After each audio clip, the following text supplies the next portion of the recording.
Morning, all. All right. So no preview today because we don't have an NHL hockey game that's not All-Star related until Monday. I don't intend to review the All-Star game. The All-Star game is just odd. I think I reviewed it once and it's not really something that's completely reviewable. But yeah, so it's All-Star break time. The NHL comes back and starts playing on Monday. So there's some hockey news in the meantime. Pat Verbeek has been named the general manager for the Anaheim Ducks. Very happy for him, very happy for the Ducks. I think this is a good fit. Verbeek was a hard-nosed player. He could fight, and he scored a bunch of goals. And I honestly think that if he'd won a couple of awards, maybe if he'd won a couple of Stanley Cups, if he'd played for the Oilers at some stage when they were, winning Stanley Cups, he might be in the Hall of Fame. But either way, I think Verbeek should make a good choice as GM.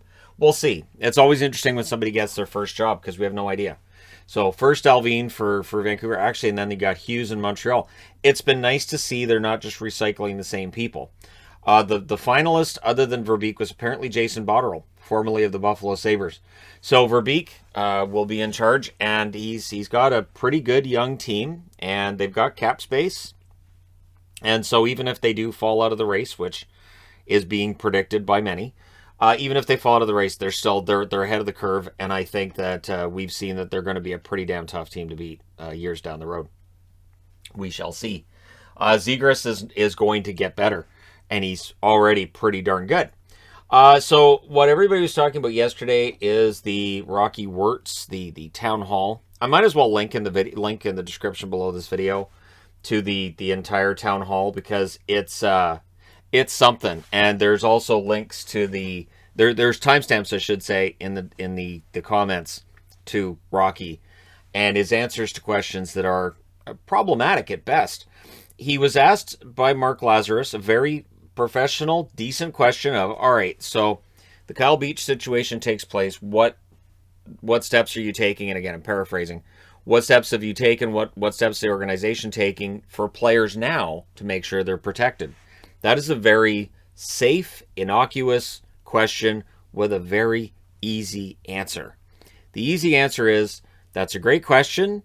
We have, definitely learned a lot through all this process, and we really recognize that things needed to change. So what we've done is, then you can go into like whatever program there is, or what you can do is we've got this person that's in charge of this part of the organization that's going to be directly responsible, and they'll be reporting to me. So you can talk to them.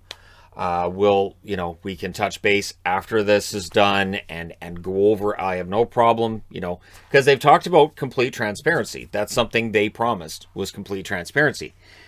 Instead, Wirtz's answer was along the lines of, we're not talking about Kyle Beach, which he wasn't directly. He was asking about right now as a result of Kyle Beach. He also said we're not talking about 2010, which Mark wasn't asking about 2010. And this is an organization that's using guys for their GM search who were part of that 2010 team as well. So, and I mean, the Hawks, there's been, definitely jokes made over the last few years about how guys get brought back and it's, they're trying to relive their glory. And so there's definitely been some discussion about Chicago and their attachment to the previous championships, but it was the wrong answer. And then there was an answer later on in the press conference as well, town hall, however you want to describe this, where he was asked about attendance being down, people reselling tickets, and what you're going to tell people in the market. And he just basically answered with, we don't want to talk about bad things. We don't want to talk about negative things here. Okay, you've got a team where attendance is down. They've been part of a major scandal that they got fined for. They're near the bottom of the standings in the West. So let's just talk about positives. And if you're going to tell them, well, we're not going to talk about negative stuff, why did you talk about being transparent a few months ago? So it leaves one to believe that might have been lip service. And what was also telling was, as soon as he starts to snap, everybody else that was on the stage, nobody moved. But nobody reacted either, which tells me it may not be the first time they've seen him lose his temper. So Rocky has come out with an apology since then, which is further than Bill Wirtz would have gone. I remember Bill Wirtz Bill Wirtz wouldn't have apologized. He would not have minced his words. He never did. The Chicago Blackhawks were a team that did not have TV coverage. They were not showing their games on TV because in Bill Wirtz's mind, why should I give away those games? I want people to have to pay for the tickets to come and see Chicago. So, yeah, I'm not broadcasting home games. And, you know, it made some sense on some level. But, yeah, Wirtz was very curmudgeon-y. He was. And Rocky, and the way that he answered that question and the way that he was saying to the reporter, basically, you're not a part of the organization, so I won't tell you. If you worked for us, I'd tell you. It sounded very Bill Wirtz in the response, which then puts into my mind all those commercials about people becoming their parents, and which are very entertaining commercials. Let's not mince words, but it's something that it can happen. It can absolutely happen. You know, there are times where I catch myself saying something. I'll be like, okay, that doesn't sound like something I would say. Definitely something my dad would have said. Weird. So, we'll see what happens with Chicago from here. But it wasn't a good look. It was a bad look for them, and I think it was a bad look for the league. The league wants this to go away as bad as Rocky does, but you have to handle it right if it's going to go away, and that doesn't make anything go away. So, when you say transparency, you have to provide that. You absolutely have to. All right. That being said, if you're following the U.S. Olympic hockey on the women's side, the U.S. team has already taken a bit of a blow in that Brianna Decker has gotten hurt in the opener. She will miss the remainder of the Olympics. Has to be brutal for her. You go over, you've got the Olympic dream, you're there. It is a really tough environment that they're going to be in for a few weeks. And then you get hurt. Your Olympic dream is already done. And it hasn't really even started yet. So, again, we'll see how the Olympics turn out.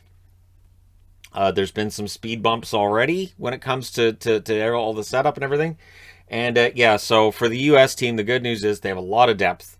There are a lot of good American players, just like there's a lot of good Canadian players. And we'd all be kind of surprised if it isn't Canada versus the U.S. in the gold medal game. So, hopefully she gets better quickly, but she's out for the rest of the Olympics. Ottawa news, injury news. Nikita Zaitsev likely returns next week. Gambrell is expected to return next week too. Shane Pinto, on the other hand, they are going to know according to Pierre Dorian, they'll know by mid-March whether or not he's going to be able to return this season. I seem to remember a news video, where the expectation was he would not return this year. And it's too bad, because not having Pinto down the middle has absolutely hurt the Sens. And I don't talk about which teams have been hurt by injuries, because with all the protocol shutdowns and everything, every single team has gone through this year. You look at man games lost, it's a ridiculous number. It's why there's been so many rookies making debuts and so many goalies already. But Ottawa, it doesn't help, because Ottawa doesn't have the depth of the top teams to be able to make up for the loss of a guy like Pinto. So hopefully he can return and play to finish out the season. We get a better idea of where he's at, because for Ottawa, they have to evaluate what went wrong this year and what didn't, and figure out a way to correct this for next season, because the expectation is playoffs next season. I don't mean from us as fans, maybe not for some within the organization, but I think the expectation from Dorian as well as from Eugene Melnyk would be playoffs for next season. They've been rebuilding for a while, and Melnyk, basically said we're going to be experiencing the greatest time for the Senators ever, and it was supposed to have already started. This was supposed to be the year that they started really experiencing that greatness, and it hasn't worked yet. All-Star Game news. Marchessault has been added to the All-Star Game from the Vegas Golden Knights. Tom Wilson has been added to the All-Star Game from Washington to replace Ovechkin. Mic him up immediately. If you're going to follow anybody around on the ice, I would think Tom Wilson's the guy you mic up. I would guess they'd mic up one player on each team. This is an important weekend for the NHL. It's their first All-Star Game in a couple of years. It's a chance to really showcase the players' talent, which, for those of us who are traditional or hardcore hockey fans, whatever you want to call us, it's not as interesting, I don't think, as it is to somebody who's casual. Sort of like I'm probably more likely to watch the slam dunk contest than to sit through a 48-minute basketball game. Basketball, it can be a tough watch, where you're like, oh, that was good. It's Oh, it's still in the first quarter. Oh man, this is going to go on for a while. I'll come back when there's 3 minutes left in the fourth. Oh look, they're still tied. So it definitely does, I think, appeal to kids, obviously, right, who are getting into hockey, or just people who really enjoy some of the trick plays and all that. And then you have casual fans who may not watch very often, but they're like, yeah, I'll watch this. Sure, it's a skills competition. Oh, who's the fastest skater? So the fact that they're having some of it outdoors, the fact that they're trying something different, I think, is good. And it's a big weekend, right? Las Vegas is the perfect backdrop to have a really flashy all-star weekend. And so that's what's expected, and I think that's what we're going to get. But yeah, so we'll see how this works out for the NHL, what the ratings are going to look like. The ratings for the Winter Classic this year were great. So the ratings for the All-Star Game should be very good as well. But yeah, we'll see. It's going to be interesting to see how that works out. And then, of course, we get back to NHL action on Monday. Now, the trade deadline's approaching. This is a weird year. It feels intentional. The teams that have a lot of cap space, and again, I went through Cap Friendly to find the teams with the most cap space. There's a lot of teams that are below the playoff line, or teams that were expected to be below the playoff line, who have a lot of cap space. So this definitely feels like there's a have and have not league going on, which I've seen people talking about this. So cap space, and I didn't put them in any particular order. I just grabbed the magnets and put them up there. Seattle has a ton, relatively. New Jersey has a bunch right now. Buffalo, Anaheim, which is interesting because Anaheim's in a playoff spot currently. It is possible that the new GM, Pat Verbeek, says, we're going to add.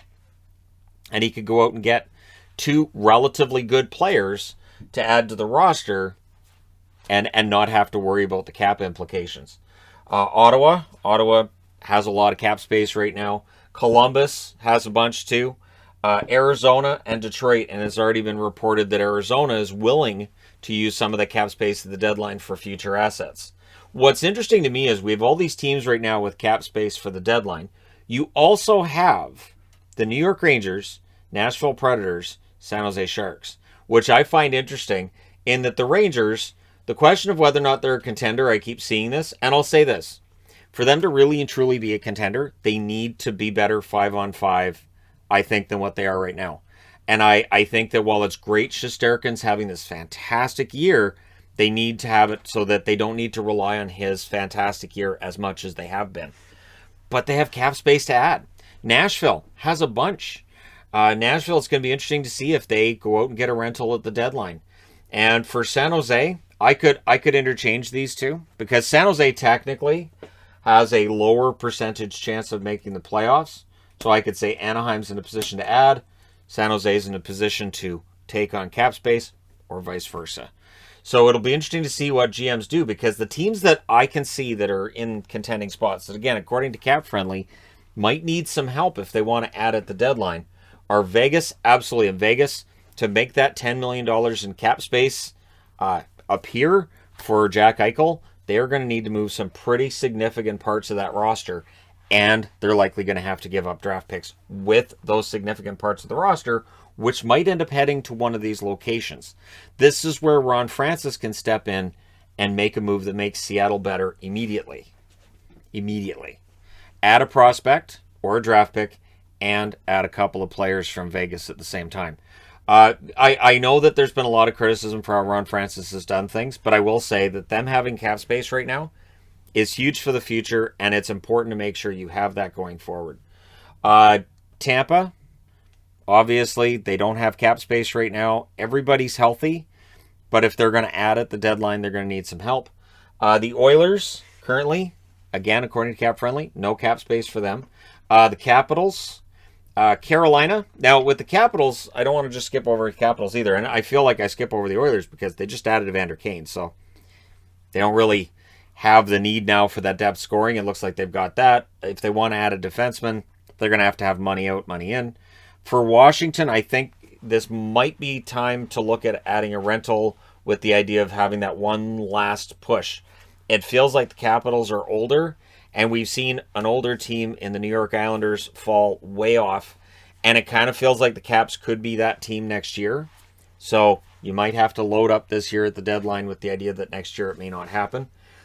Carolina, I don't think Carolina needs to do anything, but I think you're going to see a couple of additions in terms of depth, but they're probably going to need to move a little bit of money out for that. St. Louis has been struggling with being at the cap all year. They've had to play with less than a full roster at times because they're at the cap. And Toronto. The Toronto Maple Leafs will absolutely be looking to add at the deadline. It's in Dubas's DNA. And so we shall see what they add at the deadline and how they get the money to make those additions at the deadline.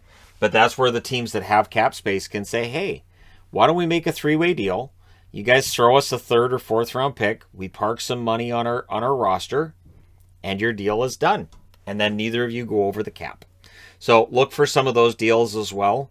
I don't know how active it's going to be at the trade deadline, but it feels like we've got a lot of sellers and a lot of buyers. So I think that makes it really unpredictable. I can't remember a deadline where we've seen this many teams that are probably going to be selling. So it could be very active, but what you get back for your players might be less this year than usual because there are more sellers. So it might be, let's say the Canucks are like, okay, well, we'll get rid of Dickinson. Team might say, okay, well, we can go to the Canucks. Oh, what do you want? You want a third or second? Okay, well, I can get this guy from over here in Florida for a fourth, so I'll take him instead. Just using that as an example. So it may drive the prices down. Fans may end up being a little bit upset for the teams that are selling at what they're getting back. So it'll be an interesting trade deadline. And that first big trade will likely tell us where the market's at. But let me know your thoughts in the comment section below as always. Don't forget to hit like and subscribe if you're browsing your way through. You just happened upon this video. Thank you guys so much for watching, for all your support. I will talk to you again soon.